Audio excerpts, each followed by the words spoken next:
cool.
Weird. We're seeing Deadpool, oh my gosh!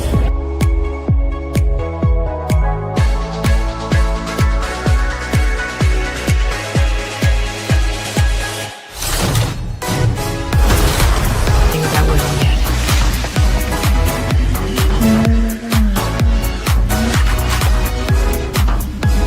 My sister has it. Yes. It's you.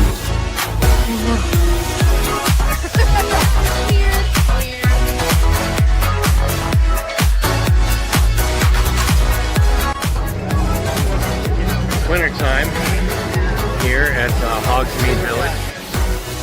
Lieutenant Dane. Hello, Forrest. You got new legs. Titanium alloy.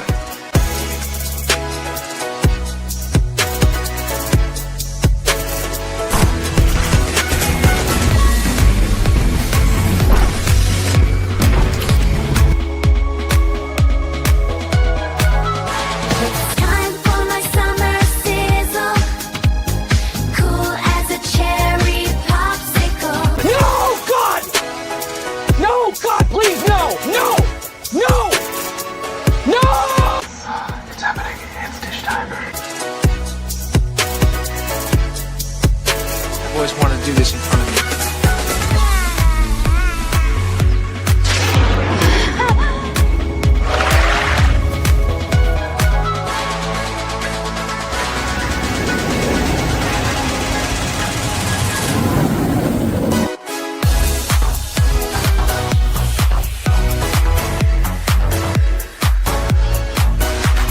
Creating content that enlightens and lifts you up.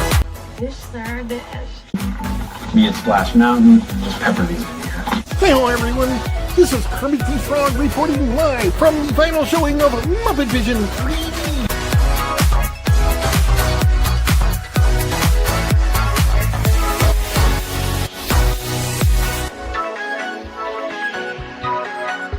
Right? God, I missed our daily dishes. Yes, indeed.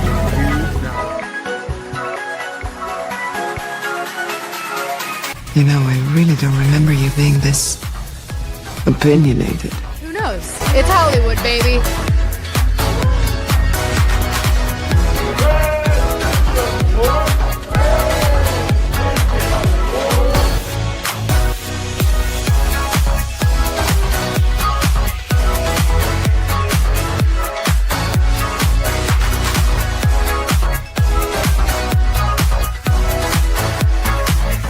Ladies and gentlemen, it's time for the dish! Hey. So, let's dish. What do you want to dish about? Anything you guys want. This is your time. Welcome back, Fun Fam! And if you're brand new to the channel, welcome in to follow the Bradley's Fun. My name is Ron E. Bradley, and I hope that wherever you are having a phenomenal day. If you're watching this live, that means today is Monday, the 8th day of June in the year 2026, the year of our Lord Anno Domini. Some people call it the Common Era, but I choose not to. So anyway, thank you for joining us live. If you're watching this on the replay, please do click that like button down below. Also, if you're joining us live, click the like button. What are you doing? Click the like button. So don't smash it though, because I don't want you to damage your electronics. You know, just click it. It's fine. Yes, and of course, if you are watching on the replay, comment below. Replay gang, anything you want to comment will be good. It's good. Thank you for being here. Thank you for the raid from that Park Place Pro raid. We appreciate every single person that is out there in our chat, in our audience. We do this because we love you so much. You are the apple in our eye. You are the cream in my coffee, although I actually drink my coffee black. So, and whoever's calling me from New Jersey, please don't be calling me right now. I should probably just silence that. Anyhow, it's live. We'll do it live. I need to get that clip because it's an easy clip to get. I need to get it, the do it live clip. But yes, thank you so much. You are the apple in my eye. You're the gigawatts. And of course, just like with the Transformers of old, just like with the Autobots and the Decepticons, you are the energon that makes this guy transform and roll out to be here with you. A toast, Autobots. Boy, these are good. I needed to refuel. Energy. This stuff's the greatest. And let's check out who all is hanging out with us in the chat. We got Snortapoopus Q Burr. Our polar bear from Pinellas County is here. Says, follow the Bradley's Fun. Hello, DL Fendel 2844 says, hello to you. 22 Seabrew 1138 says, it's the pro raid and let's go Mario. Freedom Seeker says, howdy y'all. You are my Huckleberry. And Kit Kat is back from her travels. It's the pro raid. Kit Kat, I'm glad to see you safe. I'm glad to see you in the chat. First Dragon Queen, of course, coming in, says, Ron's not late. Hugs for all. Well, I mean, it's, I had to go to the bathroom. I had to take a bathroom break between shows, at least that. Erica and Raph, who was my great fellow panelist on that Police of the Pro show, waves her pink hands. And from here in the good old United States of America. Let's see who else is here. My mom is in the chat. Hi, Mom. Everybody say hi, Mom. Hi, Mom. And let's see. We got John, who I've learned the MK means make it rain. John says make it rain. He says, hey, John, make it rain magically. And MJ, another great fellow panelist who's in the chat right now today, says, hi, hail, everyone. Have a great show. And let's see who else we got here. We got Texas 8412 says, waka waka, it's Fozzie Bear. Are there any good Fozzie Bear jokes that I should say in the Fozzie Bear voice? Go and Shogi, our great mod. We love Go and Shogi. Howdy, Go and Shogi. It is good to see. Go and Shogi. I can tell you something about Go and Shogi. Go and Shogi. I'm trying to diet. I'm trying to lose weight right now. And if you haven't seen Go and Shogi's Instagram, I think it's Chef Nowhere or something like that. I look at his Instagram post and he makes me freaking hungry every single day with his Instagram post. It's frustrating. I want to eat everything, literally everything that you post, dude.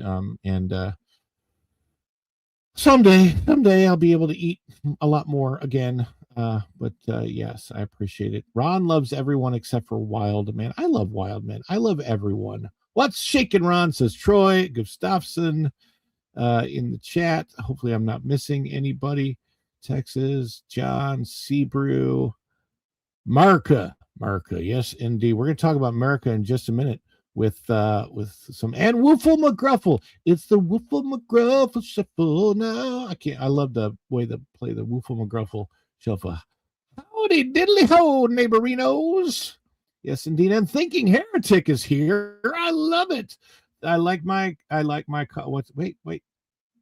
coffee with the dash of salt when brewing, then coconut oil and cinnamon. Coconut oil is so good for you.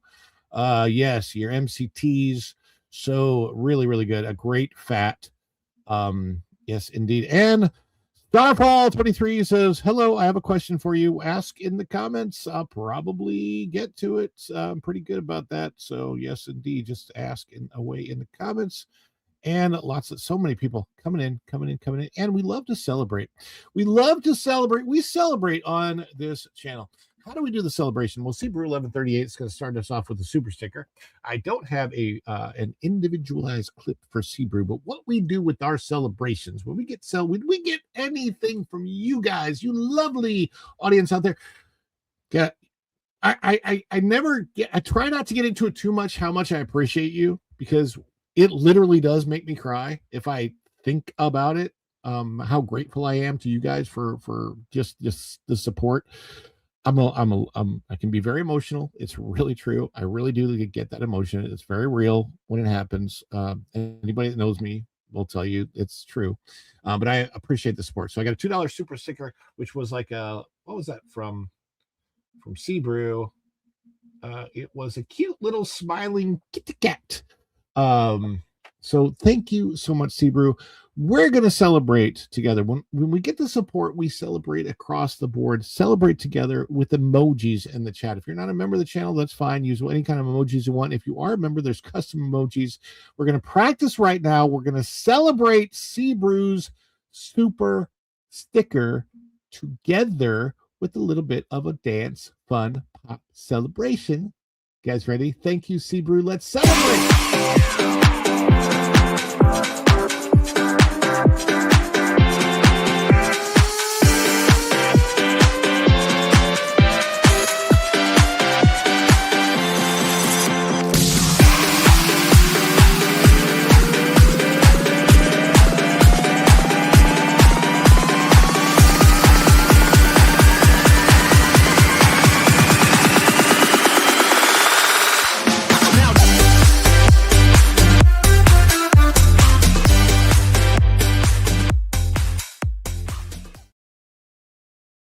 Woohoo! Now we're also 1 of 5 of the gold, thanks to Kit Kat, who's back from her travels with a $9.99. Enjoyed my travels immensely, but glad to be back. And Kit Kat, we are so glad to have you back. We are going to celebrate, and everybody loves your celebration, Kit Kat. You even have an emoji. Everybody, let's celebrate Kit Kat together, please.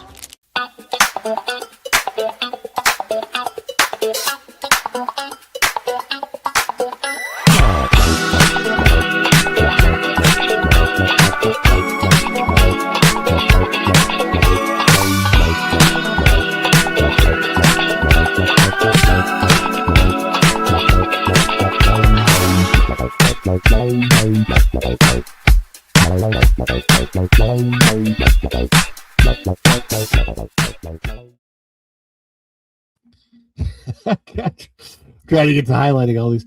I'm getting a cat from a relative. Oh, well, congratulations. And we got Woofle McGruffle III is coming in and says, just became a YouTube member at the Friendship Boat level. Thought he already was a member. I thought you were. What? How did you fall out? I don't know, but we got to celebrate with, we know it. We love it. The Woofle McGruffle Shuffle. Woofle here. Join me. It's time for the Woofle McGruffle Shuffle. Because celebrating takes a bite out of crime.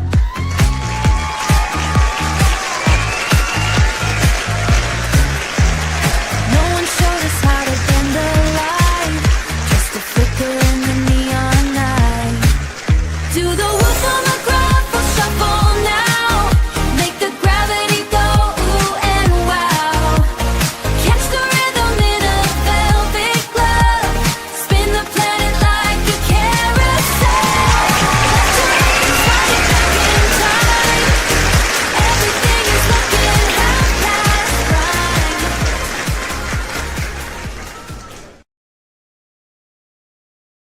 McGruffle. And boy, we got a lot to get to. We've got 1 out of 5 for the goal, and if you can chime in for the goal, we appreciate you. If you can't, please do not ever stress. We love you guys so much. We want to thank you so much. I will let you know that we've got a sale going on at the Spread Shop. There it is. Welcome to Follow the Bradley's Fun. Just to let you know, because there are only 2 days left, and it's also a reminder to myself, because actually I save money on the products myself and I buy them when the sale's going on. So we got 2 days left, 20% off everything. Redeem. There's a 20% off. All you have to do is hit the redeem button on there. And we have, I'm just going to show you the designs really quick.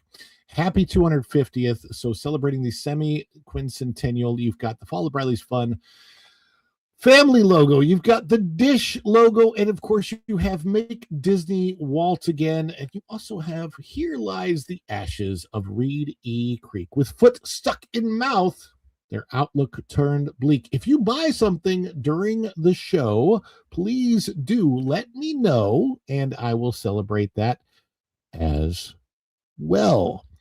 There is the link. Go and Shogi has put that in the chat. Thank you so much, Go and Shogi. I appreciate you more than you can possibly imagine, but also I want to eat every damn thing you cook. It really bothers me. Go and Shogi and I talk on the phone every once in a while, and I've appreciated him more than. YouTube's been a crazy journey for me. Like I wish I could go into it all, but like it's been such a blessing. I can't even begin to tell you in so many different ways. And Teddy D chiming in with 499. Hi, Ron and chat. I can't stay long due to home improvement projects I'm working on, but I wanted to say hello and show support. Teddy D. Teddy D is showing the support. Let's all celebrate together our good friend, Teddy D. Yeah, I got to get that in. Teddy D, this is for you. The Culture Bear says hi.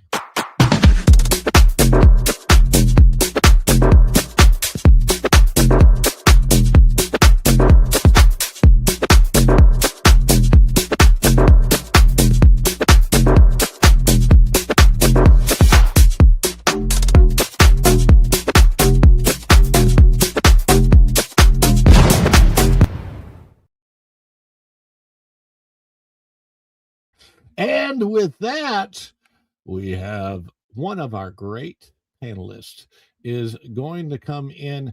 I would say that this person is probably not a Disney adult. You know, now there are adults without children that go to Disney, and they're called weirdos. Very nice people, absolutely crazy. Even the Comic-Con people are like, yeah, they're a little frightening. I mean, I got a Batman living room, but these people are scary.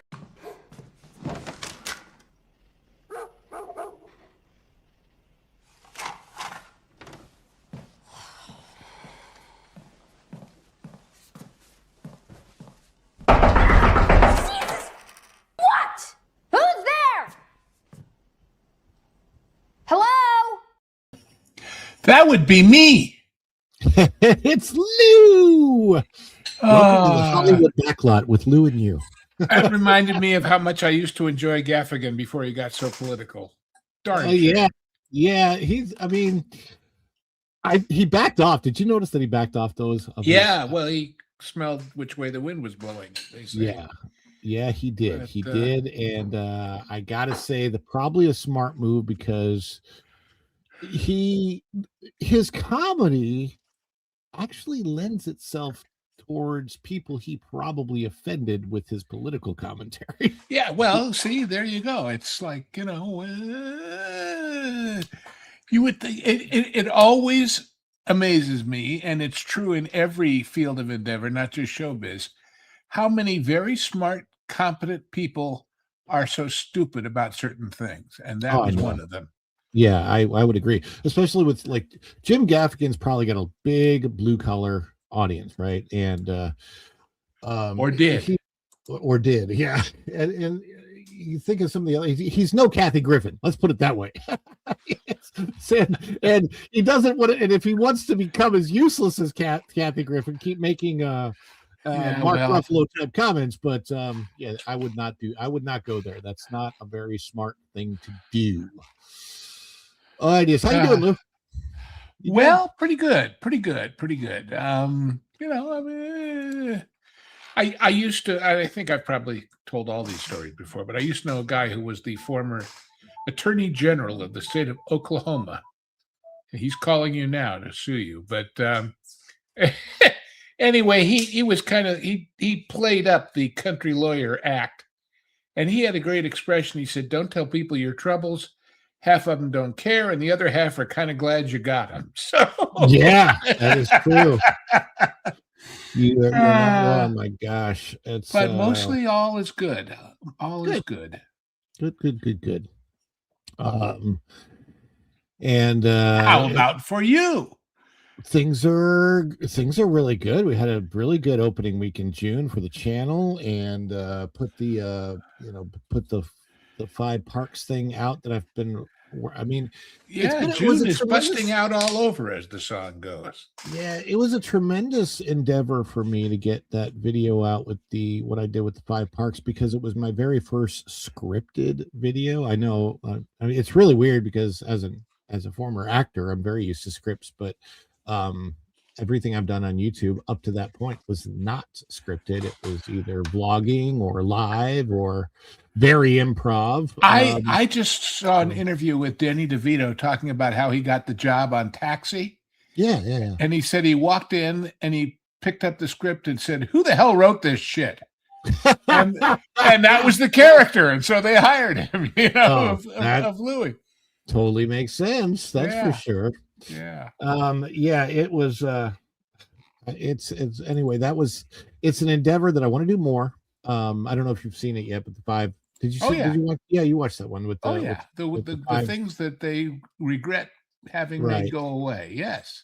And I'm sure that I could make a much longer version of that video. I wanted to start with a short one and see how it was received. And then I think 5 more rather than a longer version of the same 5 would be make more sense. Short is good, I think. The next 5. Oh, that's a good idea. Okay. So 5 more attractions that Disney regrets getting rid of. And there's so many of them. I mean, I think of Horizons. I think of now they probably regret putting Galaxy's Edge in, considering how Horizons is my number 1, because that was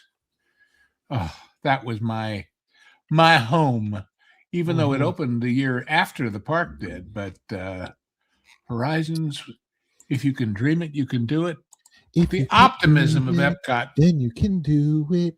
Yes, we can. Yes, we can. I will never forget. They're going to get the chorus out there today between the 2 of us. I know. Well, here's I will go back. I mean, I have literally on my phone. Where is it? So in my music that I listen to is "Living with the Land" on my phone. Probably hear it there's "Living with the Land," and the next thing is all of the Epcot entrance music that has Horizons. The old original medley from up front. Yes. I actually recorded. I had one of those recording Walkmans, and I sat there about an hour and a half before the park opened in those planters outside the front gate, and put my recording Walkman next to one of those little speakers that were in the ground, you know, and recorded the whole thing because I loved it so much. That opening intro with all the great music and the wind blowing through in between the cuts. But now I found it online. I've got a better recording of it, but still. Yeah, it's just the original music that was written for the park is absolutely fantastic. The new music is it's not bad music. It's just sort of blah, just sort of. Well, but even the original music, which was great, was supplemented by some really good, what we used to call new age stuff. There was a thing called Deep Breakfast. It was a recording of a bunch of different cuts, and those were all playing around Future World. But if anybody remembers Deep Breakfast out there, but anyway, there is some spectacular music. Starfall has an interesting question. Just want to get to it. Do you think Keanu Reeves would play great Darth Revan? And if you've watched Maul Shadow Lord, do you think that the pink Twi'lek Devon will become Darth Talon? I have not had a chance to watch to watch Darth Maul Shadow Lord yet. I've been busy with a lot of other things, haven't gotten to that. I will watch it, and I will have to get back to you on a future episode. Perhaps, I mean, Keanu Reeves, let's be honest, I think that for most of what he's ever played, he's been able to knock it out of the park. But it's all like, I'm no expert, but I'm curious, does Great Darth Revan have a dog, and will somebody kill it? Yeah. And if Darth Revan has a dog and you kill it, then absolutely. Then you get what you deserve. That's right. Oh my gosh. Those John Wick movies are something else, man. I tell you, I was late to the party with that, but once I got into it, God, I love them. They're just great. They're just great. And then, of course, I'm sad I never got to experience the 80s, 90s Epcot. Really only been to Epcot a few hours in 2023. Oh, that was sorry. I'm so sorry. If you only went to Epcot a few hours in 2023, yeah, you definitely. Yeah, it was so positive. It was so not pushy educational. You know, I'll never forget first time I was there when it was new. And the jumping fountains at Imagination. Oh yeah, they're still there. There was, but there was this quote. I think they called it the Learning Center or something in Communicore, where you go in and you talk to them, and they tell you where to get it for your backyard, especially that kind of mesh that they fell into so they didn't splash. And they had the brochure. You could, buy all that stuff. It was just, it really was about sharing new technologies with the universe, And for the fact that we all have gotten used to FaceTiming each other with our phones, the first time FaceTime technology was ever shown to the public was at Epcot. The World Key. And what you would do is actually they had these monitors, and you would look into them. They had kiosk, and you would FaceTime a cast member to make your reservations for a restaurant in Epcot to eat later in the day. It literally, you were walking into the future when you walked into Epcot. Yeah, they were not just any future; it was a hopeful future. They were at the exit to Planet Earth, Spaceship Earth, and there was a bunch of them out there on the walkway leading towards the lagoon.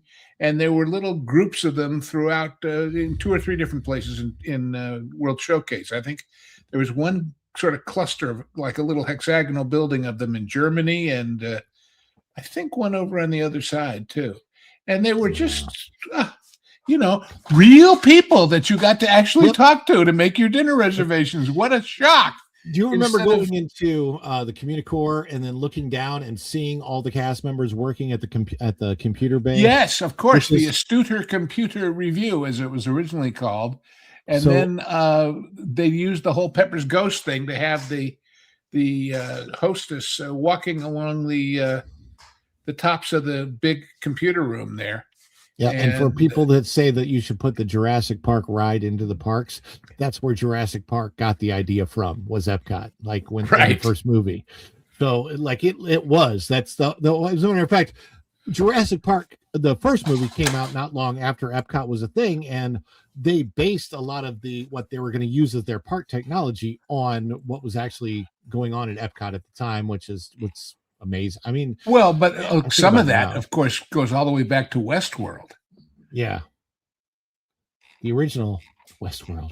Yes, we forget how Crichton was just such a futurist. Oh, and, so many good things. It's funny, he wrote a bunch of sort of pulp fiction novels before he got famous under assumed names to pay his way through medical school. And when he finally wrote Andromeda Strain under his own, and Hollywood bought it, and Robert Wise was going to direct it, he went to the dean at the medical school and told him that he was leaving to go be a writer. And the dean of the medical school supposedly said to him, "Well, are you sure? That's really a tough field to break into. Do you think you can do it?" And he said, "I've been doing it for 10 years." Well, but they're re-releasing all those books on Kindle now, so they're kind of fun to read. Some of them are, but it used to give us so much hope, but you know what they have given us now, Lou? They've given us. And so what we've tried to do is really bring that shape language from the architecture. But like what we love to talk about at WDI is shape language. And we often refer to shape language. There's such iconic shape language in Spaceship Reverie Attraction. We really wanted to make sure that we fused to that throughout the space. You see, this is what you were talking about Go and Shogi tempting you off your diet is shape language, right? I used to have a friend who said people told me I should get in shape. Well, round is a shape, you know. So yeah, this is true. You know, we have to talk about this last weekend's box office because this was the strangest thing I've ever seen. In the great words of our friend Rachel, Weird. She ought to know.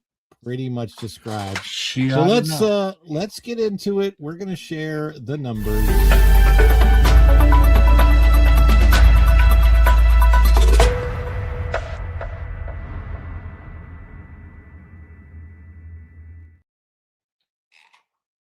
Out of the numbers, what a strange box office this was. There it is. Scary Movie #1, 55 million domestic. Close to 110 million total. Masters of the Universe, not so great. Look at that per theater average, 70, not quite 8,000 per theater. Masters of the Universe. And then let's get into the full chart. You got to see the full chart to really have this make any sense, because the #1 movie, Scary Movie, that's not a super surprise because that franchise, that's the franchise that said, hey, we don't care about all of your modern things with comedy. We're just gonna go for it. We're gonna throw it out there. And of course it was panned by critics and audiences loved it. Well, you know, to me, the interesting number between those two, Scary Movie and Masters, if you just click back to that chart you just had where they were both up there, look at the per theater average. As far as I know, Scary Movie isn't in any super huge format IMAX-y theaters anywhere, because why should it be? And so the per theater average to be almost the same number of total theaters, 3,490 versus 3,677, and have half as big a theater average when your theaters are charging what, 40% more, something like that for IMAX? Yep. That's the big differential that gets my eye. So my guess about why Masters of the Universe didn't do as well as a lot of people thought it would is because He-Man and the Masters of the Universe, it took a long time to get the updated live action version into the movie theaters, and we've actually started to get past, unfortunately, my generation, which is the generation that loves it. I've heard it's a very good thing. I've heard it's a very good movie. But I just, perhaps we are, past that age of the demographic that really wants to go see it. Although I do plan on going to see it. I haven't had a chance to see it yet. I did go see #5, which is The Amazing Digital Circus, The Last Act. And that thing was nuts. I was introduced to it by my older son, but both of my kids are very familiar with it. And here's the kicker. Number 3, #4, and #5 at the box office this weekend. Backrooms, Obsession, and The Amazing Digital Circus all come from YouTube. They all started on YouTube. We are living in a different day and age where YouTube content creators, you have an opportunity to do something with social media I think it's amazing. You know the way my mind works by now. When you started saying we are living, I heard we are living in a material world and YouTube's a material girl. We are. I mean, like old school Hollywood. What do you think of this new? Oh, I don't know what. Well, it's a totally different business now. I mean, it really, really is. And attempts at comparison are, futile, I guess is the word. but but they make decisions based on old school, and oops, that doesn't work. That's what we're saying. You know, like, the old joke, and I've told it before, but when Easy Rider took over as the #1 movie of all time from Sound of Music, and Sound of Music was a then very expensive $4.5 million movie, and Easy Rider was made for a little under $1 million. And people asked, well, is Hollywood now going to make movies for under $1 million? And the answer came back, no, because you can't steal $1 million out of $1 million budget. Well, when you're doing it yourself in mom's basement on your own computer, because these tools are so powerful, you don't have to steal anything from anybody because you're it, baby. It's amazing what people are able to do. And YouTube is a big part of that, of course. And YouTube, you know, look, let's put it this way. There are only so many hours in the day. And if I'm spending X number of hours watching YouTube, watching this show, watching any show, that's hours I'm not spending at the theater or the food court outside of it or the parking lot in front of it or anything else. There's, you know, so putting aside things like work and school and family and all those silly little distractions of life that keep you from buying entertainment. So there's only so much attention span to go around. And surprise, people are spending it more judiciously, less judiciously. I don't know which way that is, but one way or another, they're acknowledging that they have choices and acting on it. Yeah, I saw this, The Amazing Digital Circus last act with my son. And when it first started, of course, I have not seen a single episode of the show. This was the last 2 episodes of the series that has apparently run on YouTube. And I think it's on Netflix as well now. And it's very strange. So you have a bunch of characters that are trapped in a digital world that looks like a bizarro, like freak show circus. And they've all been given these digital bodies, apparently according to the personalities, but they are being run by a circus ringmaster who is an AI. It all sounds weird because it all is weird. It does. And what brought it together for me was how it ended. And I don't want to give out any spoilers because they said not to, and this will air on YouTube, I guess, on the 19th of June. But I will tell you that there was an ending that brought it together, that even though I'm watching this and trying to figure out what this bizarre world is about and everything, at the end of it, I actually kind of shed a tear because of the human element that was brought into it that I don't want to go into. I don't want to explain it. I don't want to spoil anything, but it actually made sense. The theater was filled to capacity, and I would guess that these were Gen Z, Gen Alpha, most of the age group. I mean, you're talking about a very powerful demographic, because it is the demographic that is coming up in the workforce now. But do you think the people in the theater mostly had seen the YouTube version or had just been told it was good from it? So I think that most of the people in the theater are huge fans. Apparently, this thing has a tremendous following. I think that this is interesting. Marvin has a story about it over in That Park Place, and this is interesting. The Mandalorian and Grogu beaten by YouTube series Fathom event in third weekend box office. Oh, this was a Fathom thing, so it's not. Yeah, so it was a Fathom event.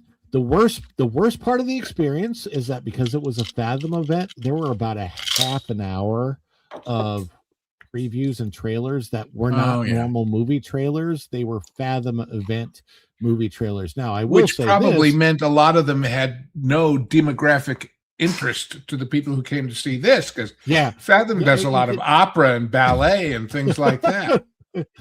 They also are bringing back old school movies to the theater, apparently. The one that I want to see, if it's coming out, and if it comes to my local theater, is the original Willy Wonka and the Chocolate Factory. I will absolutely go see that in the box office. Did I ever tell you the story I heard about that movie? Oh my. Well, the score was by Leslie Brickus and Anthony Newley, but the orchestration and the recording of it was all a guy named Walter Scharf. And Walter Scharf mostly is famous for having done all the Cousteau music for the TV series, but was a very, very wonderful orchestrator and arranger and conductor. And Walter Scharf came to USC Film School way back when I was there and told us about making that movie.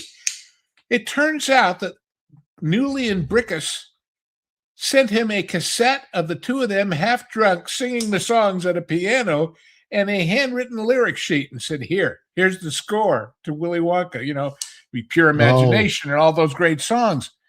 And it turns out that Gene Wilder was absolutely, completely tone deaf, absolutely unable to sing more than 3, 4, 5 notes in a row on key. And whereas normally you would record the entire score first and they would lip sync on the set, but with the orchestra, Scharf had to sit there with Gene Wilder and a piano and play like ding, ding, ding. And Gene Wilder would sing, "Come with me." And that was a piece. Ding, ding, ding, and you'll be. And they did that. And he said it was about 150 pieces of tape stuck together, after which they dubbed the orchestra over it and then played it to playback. So when you see the movie, know the background of how difficult that was to get that soundtrack to work because of Wilder's inability to carry a tune and because of the way he was handed it by the composers. That actually makes a lot of sense when you watch, especially that particular song, Pure Imagination, because it of all of the weird breaks it had, it actually ended up, I think, improving in the final product simply because they had to put it together the way they did. What you're saying, because it doesn't play like a normal song, and because it doesn't play like a normal song, it really works for what's going on in that scene in the movie where he's introducing everybody to the, because most songs start and have a rhythm all the way through. That one definitely does not. It's all over the place. The other great story about the movie is that bit where you finally meet Willy Wonka and he comes out in front of the crowd and he takes that pratfall. That was entirely Gene Wilder's idea, apparently. Yeah. He said, I want people to never be comfortable with this guy and never be certain what he's going to do next. And that's how they did it. Anyway, absolutely. Great picture. Great picture. Great actor. Shot in Bavaria. Germany. Let's look at what Marvin has written over here at That Park Place by our good friend Marvin Montanaro. The Mandalorian Grogu beaten by YouTube series Fathom event in third weekend. So Disney and Lucasfilm have a much bigger problem. I would say so. Disney and Lucasfilm have a much bigger problem than a disappointing box office performance when it comes to Star Wars and The Mandalorian Grogu. They have a relevance problem. In its third weekend in theaters, Mandalorian Grogu fell all the way to 6th place at the domestic box office, finishing behind Masters of the Universe, Scary Movie 6, Backrooms Obsession, and perhaps most embarrassingly of all, The Amazing Digital Circus, The Last Act. This thing is by Glitch Entertainment, and it has millions upon millions of followers. That last title isn't a major Hollywood blockbuster. It isn't a Marvel movie. It isn't even a traditional theatrical release. It's a Fathom entertainment event built around the finale of an animated YouTube series. For a franchise that once dominated pop culture and routinely generated billion-dollar box office returns, being beaten by a theatrical presentation of a YouTube cartoon's final episodes is a stunning fall from grace. Yeah, it's pretty much all of Digital Circus is created in a digital world. It's like a joke credit sequence. Yeah, a theatrical presentation of a YouTube cartoon's final episodes. It's like Miss Taylor's wigs by. You know what I mean? Yeah. And the run-on sentence of that. What I think was great about it is that the series itself, when I watched it, because I was watching it from a very different angle than my son, he's just into it, and I'm watching this was a kid. He's 23 now, about to turn 24. he's watching it very, very much into it, and I'm loving how much he's into it. Like, as a dad, right? You want to be able to introduce your kids to things that you love. He's introducing me to something. It's a really, really cool experience for me, as his dad, to be introduced to this new pop culture thing by him, loving it, and then actually kind of understanding at the end, and I like feeling it, because when he was a little kid, here's a fun, you'll love this part. When he was a little kid, I introduced him to Star Wars, and he loved Star Wars. He loved episodes 1 through 6, and will not acknowledge anything that Disney has done with Star Wars because of that. And I don't, he can do whatever he wants, certainly free, but I don't disparage him. But the kid's got taste. What can I say? Acorn not fall far from tree. There you go. For a franchise that once dominated popular culture, routinely generated billion-dollar box office returns, being beaten by a theatrical presentation of YouTube cartoons, final episodes, stunning fall from grace. So The Mandalorian Grogu finishes behind a YouTube series. The Mandalorian Grogu finished sixth for the weekend with approximately, holy crap. Sorry, I didn't even realize it was this bad until I'm actually reading it. Only $9 to $10 million domestically. Oh my gosh, that alone would be bad news for Disney. What makes the situation even more remarkable is the competition. Now, if you look at the thumbnail here, you can see this character is called Poppy. My son actually brought his plush of that. This company Glitch Entertainment that makes this, they have, like, if you go to Glitch Entertainment, go to their website, they sell a lot of this as merchandise. Smart. And I'm telling you, the merch sales, they're incredible. And I think this plush costs like $35, but it was pretty cute. And there are people that had on the clothing of this thing. It's popular. And it's so funny that it's popular but flew under my radar. The Amazing Digital Circus: The Last Act originated as a web animation created by Gooseworks and produced by Glitch Productions. The series launched on YouTube and exploded in popularity through, and this is important, organic audience growth rather than traditional Hollywood marketing campaigns. The theatrical release itself wasn't even a conventional movie. Instead, it packaged together the final episodes of the series as a special event screening distributed by Fathom Entertainment. Did we notice the ironic comparison inherent in that last paragraph? The final episodes of the series. Well, isn't that what Mando and Grogu is? Is the 4 episodes that were going to be season 4? There you go. That's basically, Same idea, but geez, people want to see this one. I want to see it now. It sounds like fun. It's so different. Audiences showed up. Meanwhile, Disney's first theatrical Star Wars film in 7 years, which of course was exactly what you said, basically 4 episodes of a series tied together to poorly stitched together as a film, continued its downward spiral. And this isn't just one YouTube success story. The embarrassing optics for Lucasfilm don't stop with The Amazing Digital Circus.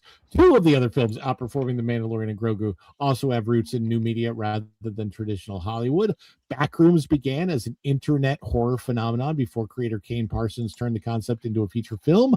Parsons built his audience on YouTube long before Hollywood came calling.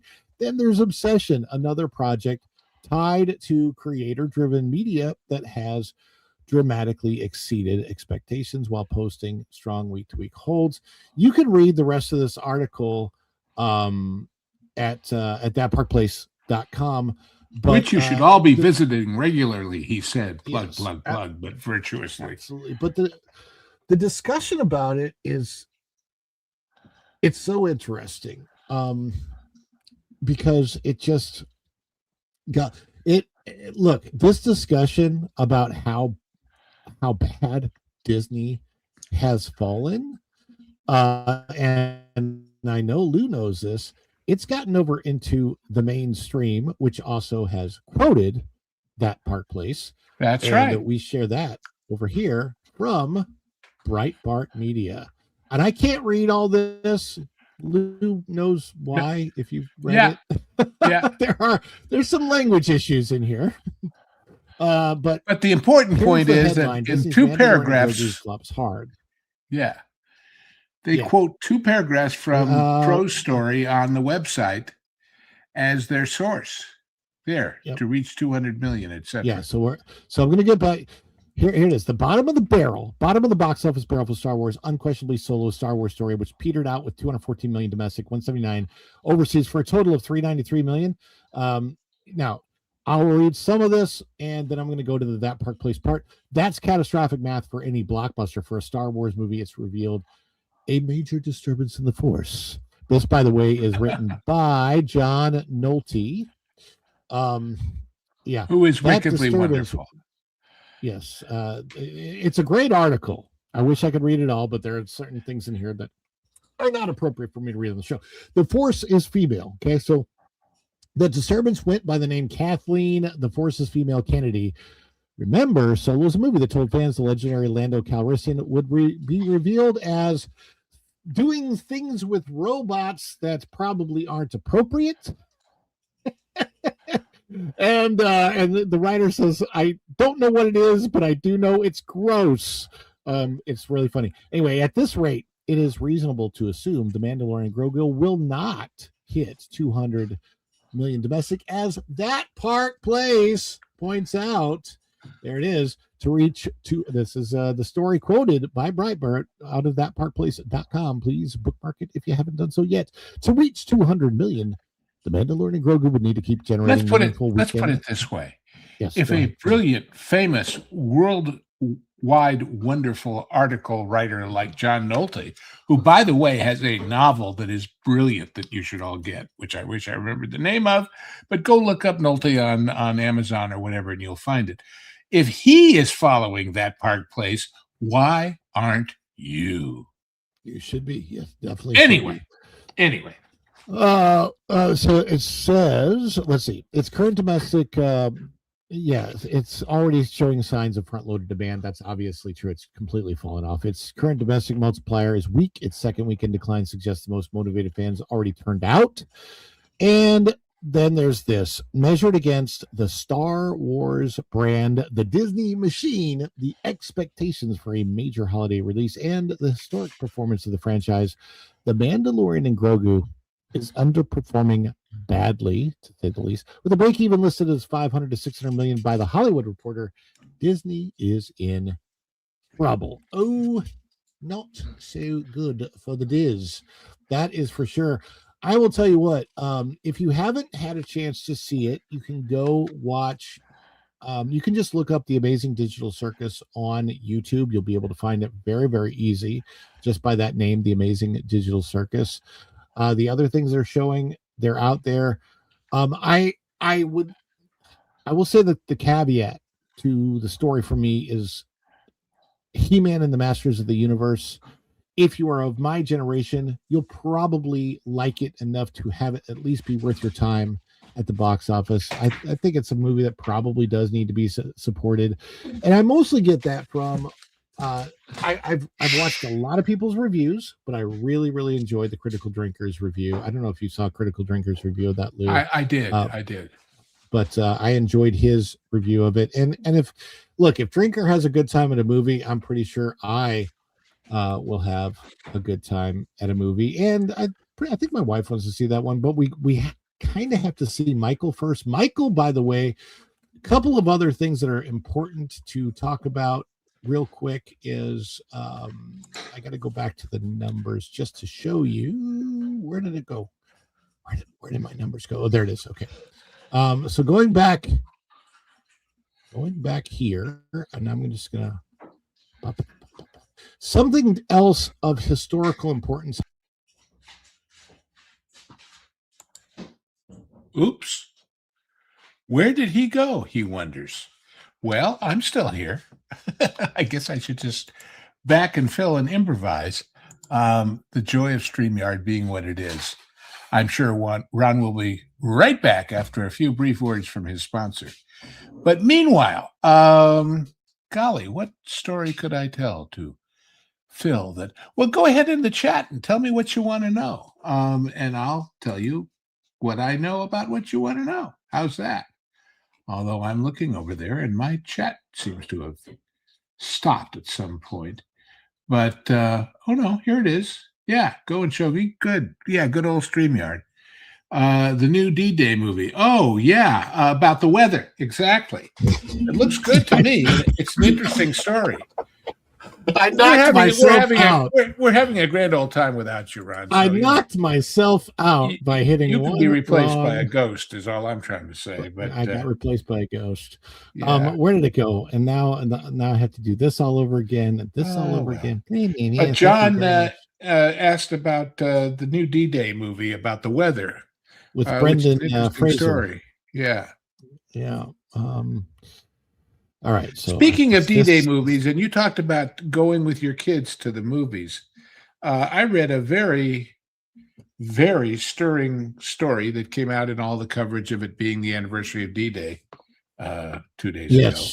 About a guy whose father was in the Pacific, but his brother died on Omaha Beach, and about him going with his father to go see Saving Private Ryan, and how it made his father so moved by that. What studio lot? Well, purely from entertainment's sake, I guess you'd have to say Universal, because of course you can walk in the back door and go up to the tour for lunch. But we would do that on a rather regular basis. Go up, see a movie, whatever, at the cinemas up on top, and come back down. But the glamour, wonderful Stairway to the Stars. I've never been on the Paramount lot. I've been on the Warner lot, been on the Universal lot. Well, Paramount is small, but importantly backs up to the cemetery. There are a lot of famous people are buried there. Paramount. When I was on the Paramount lot doing shows was the era when there was always something Star Trek shooting. And those stages had armed guards 24/7. And the reason was that the damn people would sneak onto the lot and try and steal something from the set, the ultimate Trekkies. So that was kind of interesting. Is it not true that Steven Spielberg got his start by faking being a director, sneaking onto the set when he was 17? Well, not faking being a director, but he did somehow get on the lot and find an empty office and establish himself there. That's the story. I don't know exactly. I don't know, but boy, you definitely couldn't do that today. Anyway, one thing he got was moral support from none other than my namesake. One of his first gigs was directing an episode of Night Gallery with Joan Crawford. And Joan Crawford supposedly called Lou Wasserman and said, "Who the hell is this kid directing this thing? Get rid of him." And Wasserman said, no, he's directing the show. And if you want to leave, I'll be sad, Joan. And so she stuck around. And so good for him. Good for Lou. Were there any metal coat hangers involved with that? I don't think so. It was Night Gallery, not Night Closet. Director Dearest. Anyway. Yeah. Right, Director Dearest. So the Super Mario Galaxy movie is the first movie to cross the $1 billion mark. I covered this yesterday, and it took a long time to get there, but it has finally done it. I wanted to get that in while we're still covering the numbers. Whew. And by the way, when we talk about the competition for movies from YouTube, from video games, we have to say the first $1 billion movie came from a video game, So granted several video games and years of video games in that format, but still. But what was that line from? I can't think. I think it was from. Was it Hooray for Hollywood? Anyway, there was this line about it doesn't matter whether it's the lilting rhythms of Bill Shakespeare's verse or the lilting rhythms of Bill Robinson's feet. It's all entertainment. It's up to you, Bill Robinson. Back to Super Chats.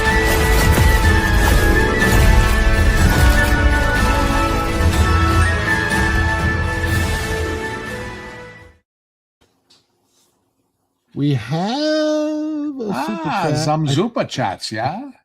I think this is from Teddy D. Yes. For said goal. Sorry, I have to bounce. I'll be listening in the background later on. Well, thank you, Teddy D. I'm sorry you have to bounce as well. I hope you are listening in the background. We are 3 out of 5 for the goal. So if we could get 2 more in, have the goal. What is the payoff for the goal? Oh, Maestro. They get to request a song from and I will happily attempt to sing any song. This is leading up to what is eventually going to be the goal, which is getting to a whole members only live stream karaoke night. But now what happens with that as far as copyright and YouTube and all of their BS? So if I do a karaoke night, and the reason I would do it as members only is I cannot monetize it. You probably get supers and stuff on it, but as far as I can play this stuff, but it can't be monetized, so no ads or anything like that. And so I'll just run it as a members only stream, and it'll be a fun night. And ladies and gentlemen, I love being on all of these shows, all these wonderful people, but I say my blessings of gratitude to myself for not getting involved in the backstage technical side or the bureaucratic side of dealing with all these ever-changing rules and regulations from the gods of YouTube. Yes, when you look at them, you say, "Hey, YouTube, I would love to do this," and YouTube looks at you and they say, "Right." But the part that I don't understand at all is why the studios will knock you down for playing their trailers when the trailer's out there to be seen and promote the movie. I mean, the more the merrier, you would think. But that's the story about about the story about Die Hard, right? Yeah. If you go on YouTube, we were talking about places to go look for things. You go look for Die Hard song by a group called Guys Night. Guys Night was, I think, a Boston-based, basically a pickup band, and they loved the Die Hard movies. And they recorded a song about Die Hard. And instead of having them perform it, what they did is cut clips from the Die Hard movies to the song. And so they did the first 3 movies, and it was all about, remember when we first met, John McClane, Argyle picked him up from the plane and took him to the Nakatomi Plaza. And it was telling the story. And the chorus was Whoopee-Ki-Yay, MF. And it was a great song. It is a great song. And about the time they were about to do Die Hard 4, the lawyers at Fox found out that they were using all these clips without being authorized to do so and wanted to sue them. And happily, the people on the PR on Die Hard 4 said, no. Don't sue them. We like them, and we're going to make a deal with them. And so they went to them and said, listen, we'll give you clips from the trailers on the upcoming movie if you'll add them to the song. And they did. So it's all a question of being smart about how to monetize these things. And it's a great, great song. If I find the link. Well, and I will say that the parks do a good job, because the parks pretty much have all their music that they play in park to where it's not copyrighted, so that because they're going to get a lot of people vlogging and have that music playing in the background, and it should be okay. Teddy D, let's give you a celebration clip. Everybody celebrate with us, Teddy D. Is it too much? Too much? It's the birthday! Oh, this is just the best of us seen.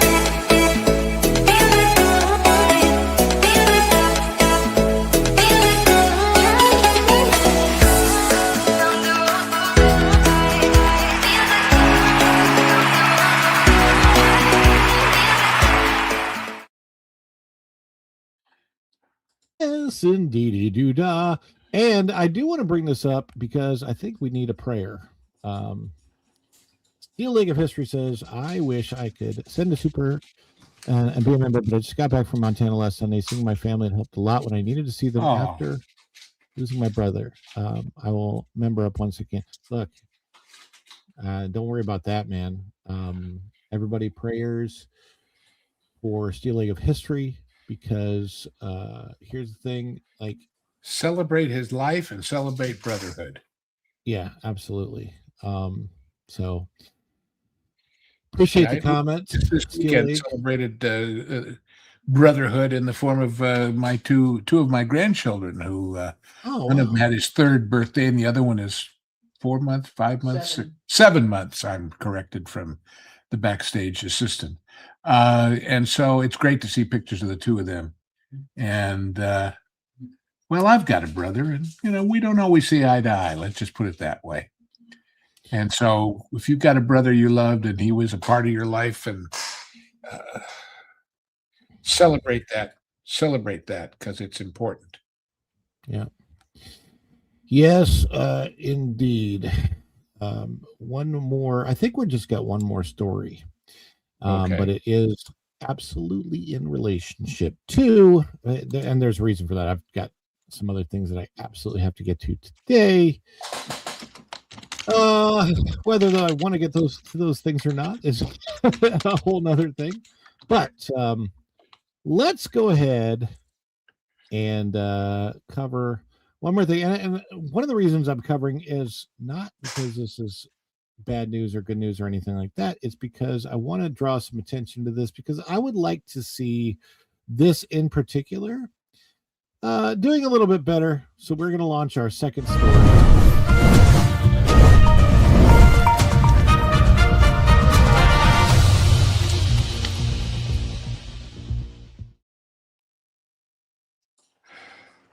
ParkPlace.com, also, again, by our good friend Marvin Montanaro. Masters of the Universe suffers a disastrous opening weekend at the box office. But personally, I wish that it hadn't. And I've heard, actually, it's funny because there's a Skeletor. I've heard actually really good things about Jared Leto as Skeletor. The funny thing, when I look at this particular mask, I'm not sure if it's makeup or whatever, but I actually myself once upon a time had a skeleton mask that I don't know if you'd call it a mask or makeup. It was like what material was it made out of?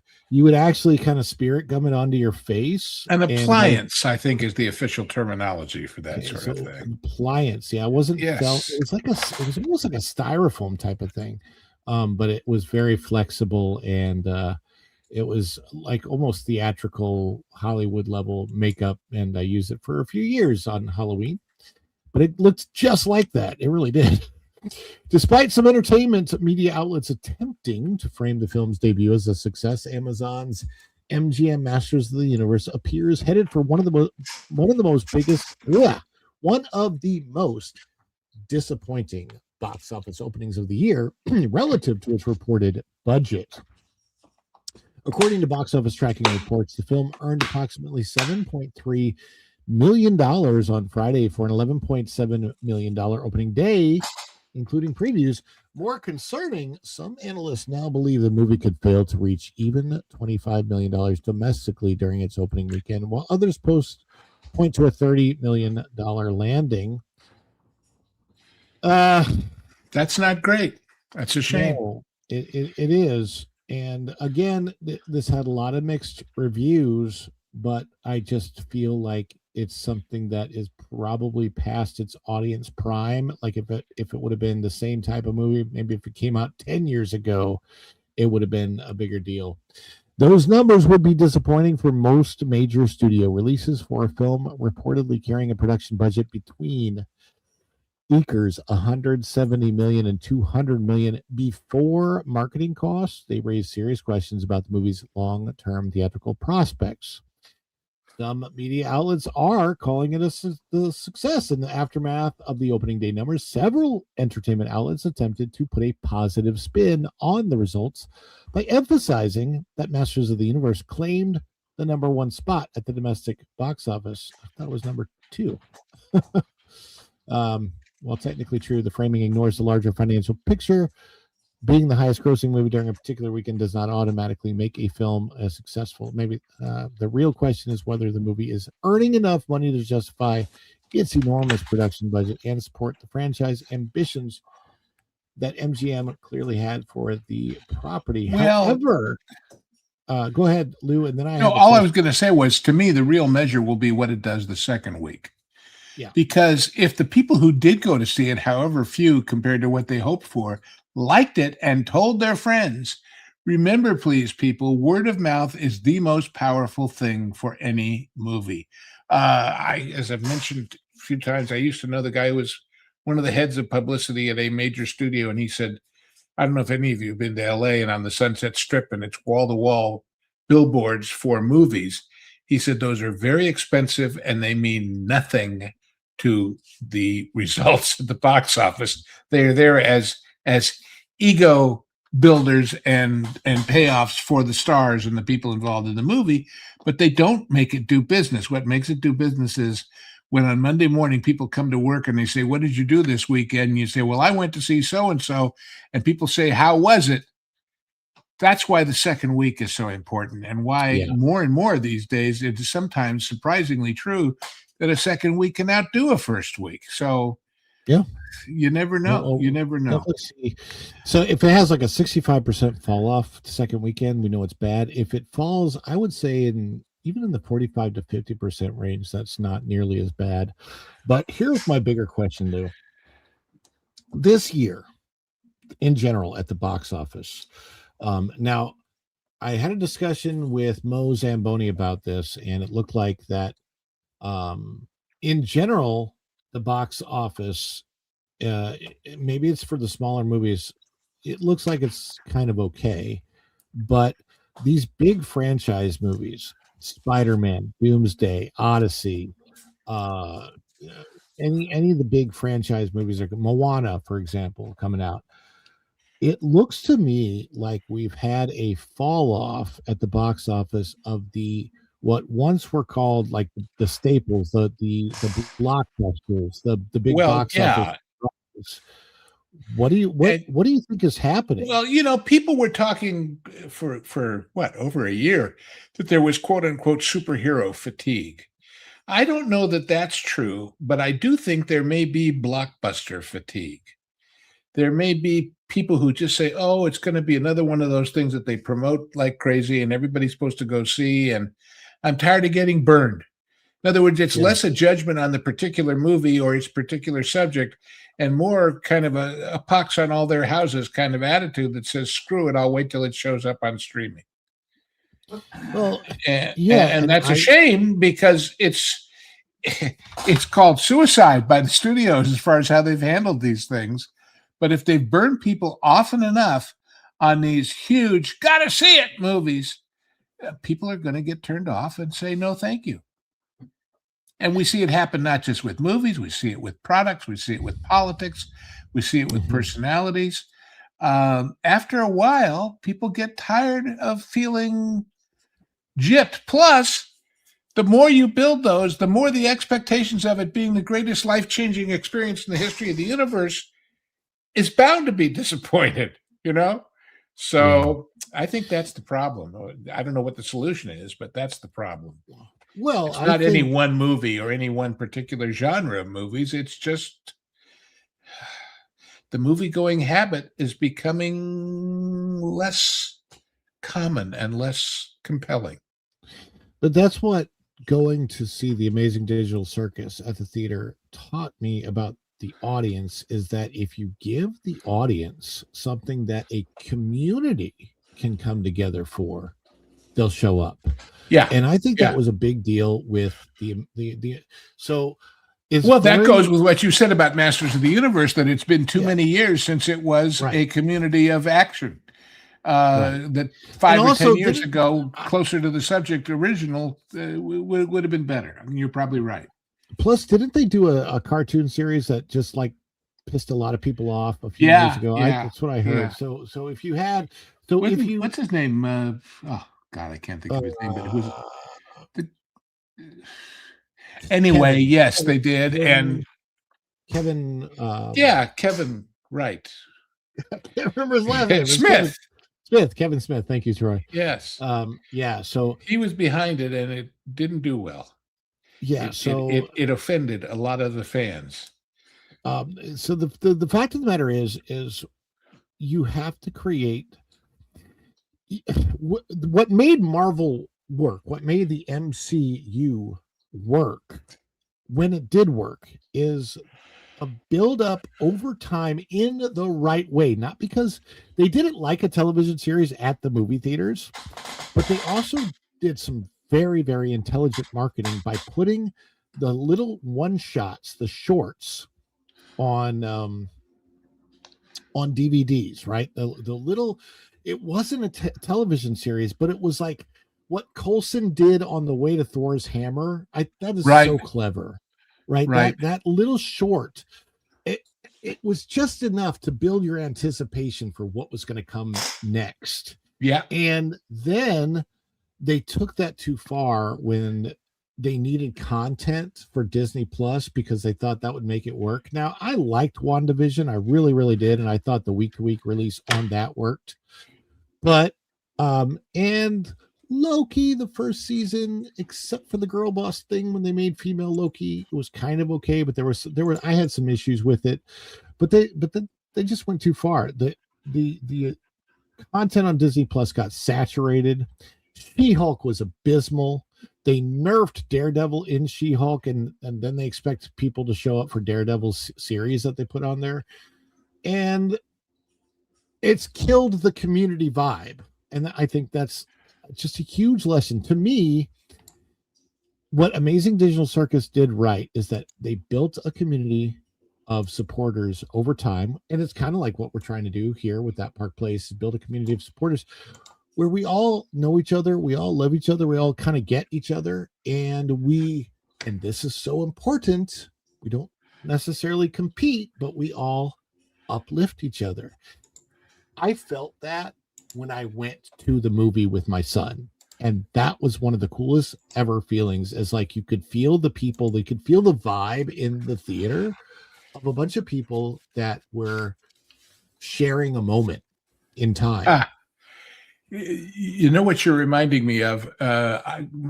We went to see when they restored North by Northwest. There was a special screening at the Alex Theater in Glendale. And the special guest was Martin Landau to talk about it because, of course, he was in the movie and he told a lot of interesting stories.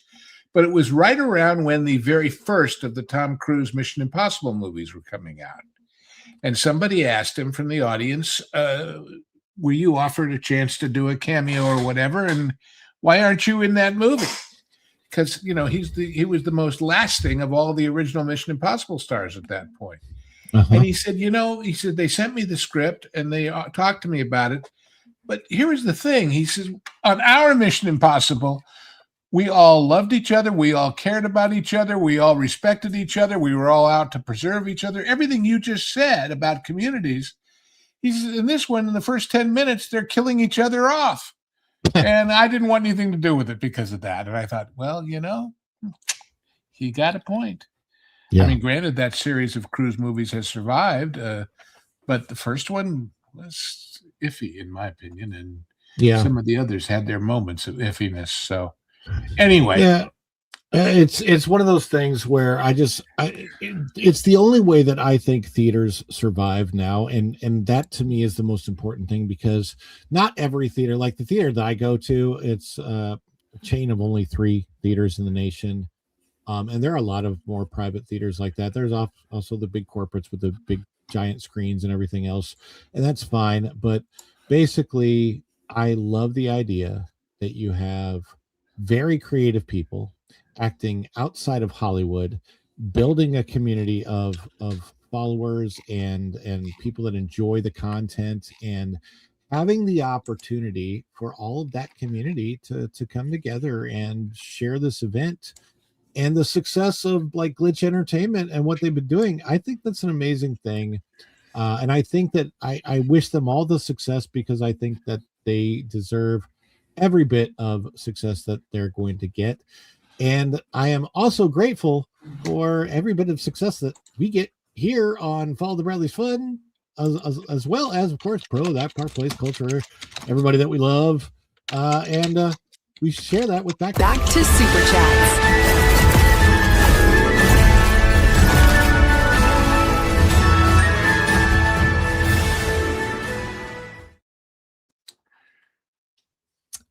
Was this about Disclosure Day? Well, let's get the supers in, and then we'll get to that. Yes, because one of them is about it, is why I sent you that. Yeah, absolutely. Okay, so going shogi for 5 because we didn't get the goal. I was in Target yesterday. Not one Spider-Man brand new day toy was gone. I mean, I'm guessing that the shelves are all still filled, but all the Power Ranger stuff was empty. Superhero fatigue is specific now. Here's the thing. Like Spider-Man, Tom Holland's version of it, I think has run its course, and I don't think people are. Everybody's got what Mom said. Do you really need a second, third, fourth, fifth doll of the same thing? And I think that's especially true with Grogu. He was cute, and everybody wanted one, but by now it's like everybody who wanted one has one, and Mom and Dad are not as willing to buy you a fourth one. So there you go. No, I just want my Gizmo back.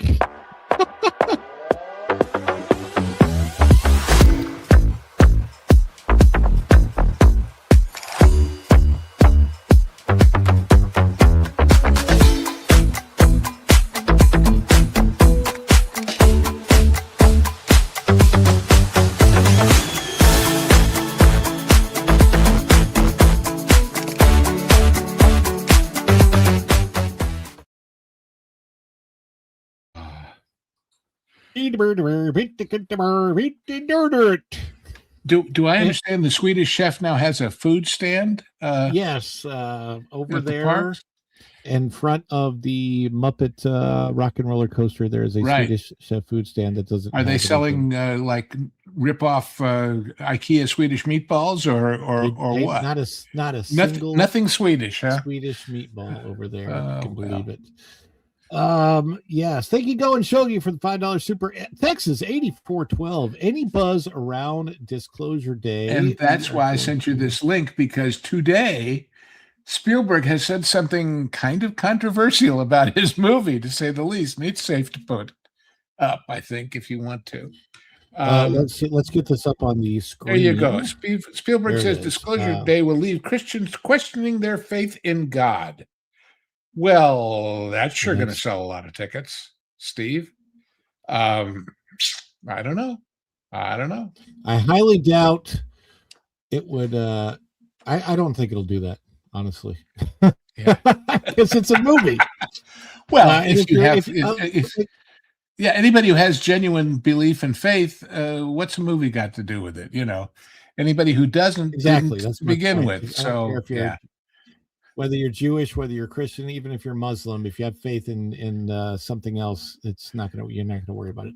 Half a century after Steven Spielberg challenged audiences to think about what lies beyond the starry canopy that defines our universe, in Close Encounters of a Third Kind, the director is again challenging accepted precepts of faith and singular belief in a supreme being. His new film, Disclosure Day, sees him revisit the possibility of aliens. I absolutely think that they have been here and they are here. So there they are. Yes. Beeping at you. I'm assuming that if he thinks that it has, I don't know, any Hollywood people you think might be aliens? There's a few out there. If I were to guess one based on looks alone, I'd say Kathy Griffin, but that's just me. Oh, there you go. But I'm not really. And for those who don't know, the basic plot of the movie is that somebody, a variation on some of these other people who've released secret stuff, dumps everything the government has on the reality of us being visited by aliens, which is kind of funny because, sorry, Mr. Spielberg, President Trump beat you to it. Yeah, exactly. Look, do you know what the Fermi, is it Fermi or Fermi? Do you know what the Fermi paradox is? Yes. Okay, so I'm very familiar with the Fermi paradox, which basically is, why haven't we been visited by aliens? Because technically speaking, they say that scientifically the universe is 14 billion years old and there should be aliens out there. But the fact of the matter is, our planet has such a very specific uniqueness to it mathematically and so many other things that even if there was another planet that had been like ours in the in the universe, in our galaxy or in a different galaxy, everything that's out there, this is just my opinion, but it could easily have been that a planet like ours could have existed, or the society arose, society was gone, and all of that happened in a whole different time period, or will happen at a different time period in the future, so that maybe we don't even exist at the same time. But who knows? And frankly, I think it's fun to explore in fiction. But as far as the reality is concerned, and by the way, speaking of Enrico Fermi, I haven't read it yet, but it's on my list. I saw somebody I respect giving a rave review for a biography of the man called "The Last Man Who Knew Everything: The Life and Times of Enrico Fermi, Father of the Nuclear Age." And he was an interesting fellow because, you know, he helped create the atomic bomb to save us from the evils of fascism, and yet he was a member of the Italian Fascist Party. So talk about a guy with some contradictions in his life. I'm very interested in reading that book. Anyway, well, The Last Man Who Knew Everything. I would be interested in that. And I'm also interested in celebrating for the goal, Texas 8412, $5 super chat. Thank you so much, Texas. We are going to celebrate you with some cheerleaders. How about that?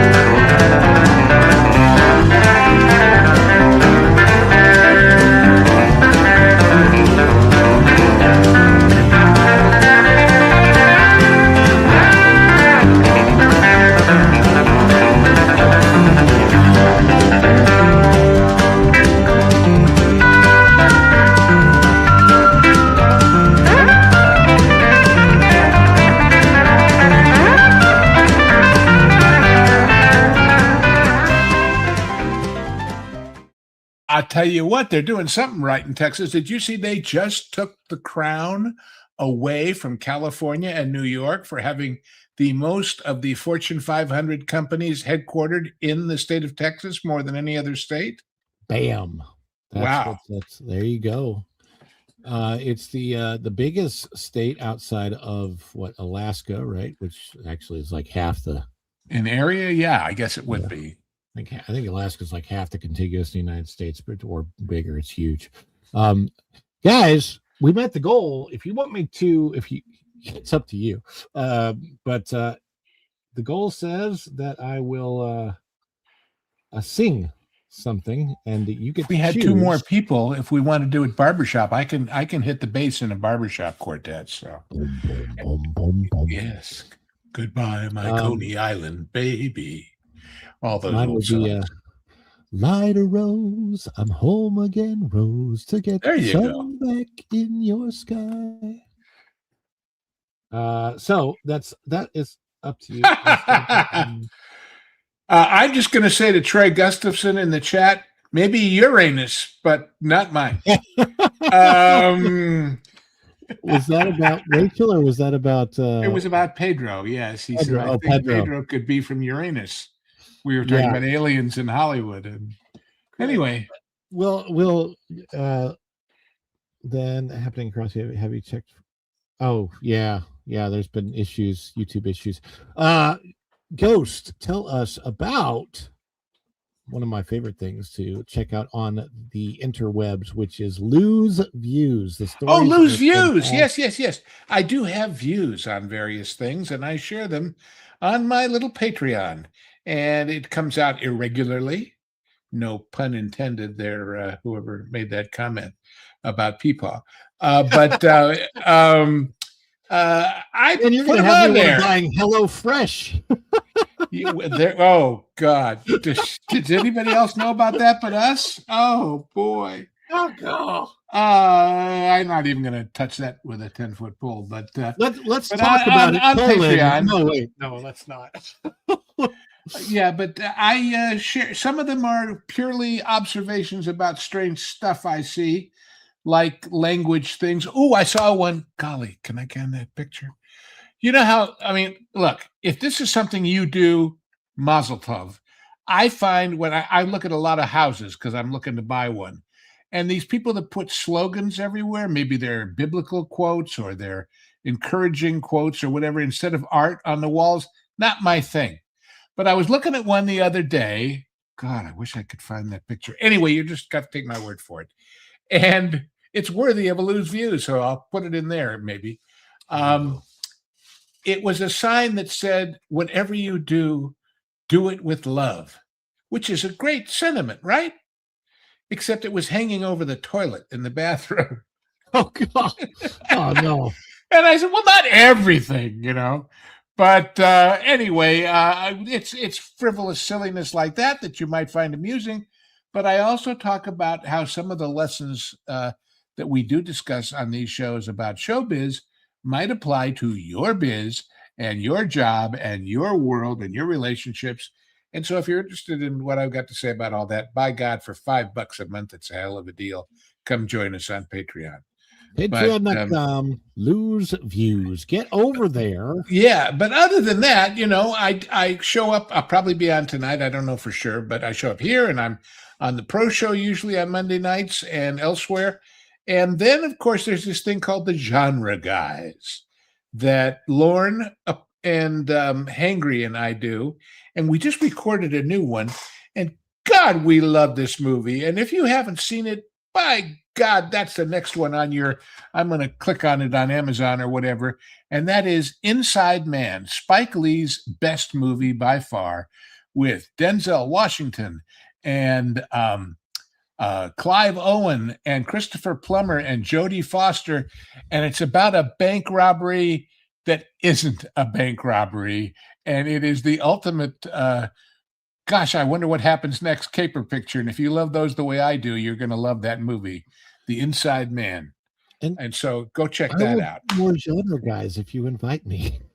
Well, yes, I absolutely. You know, I mean, you are welcome. You are not being rejected because you haven't been lately. It just, we've been kind of on odd schedules because of everybody's travel time. And then, you know, Hangry is across the pond, the other pond. Across the pond, yes. So, and he's still not sending us B-roll from the parks in Japan. Shame on him. He's supposed to. Shame on him. But anyway.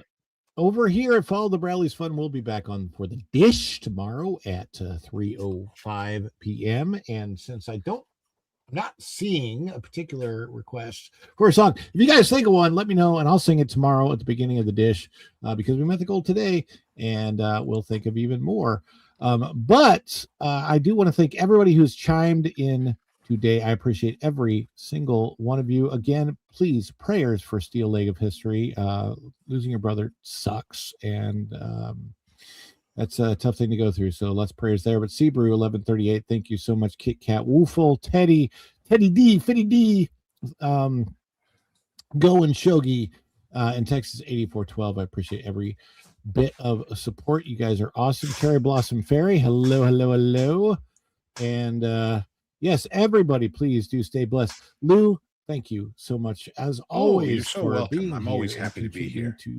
Your This is a welcoming place, and it's a good thing, and that's why I like being here. You know, yes, I don't go any place where it's ugly and nasty and short and brutish. And there are places like that, I'm told, on the internet, but I avoid them. I hear. Yes.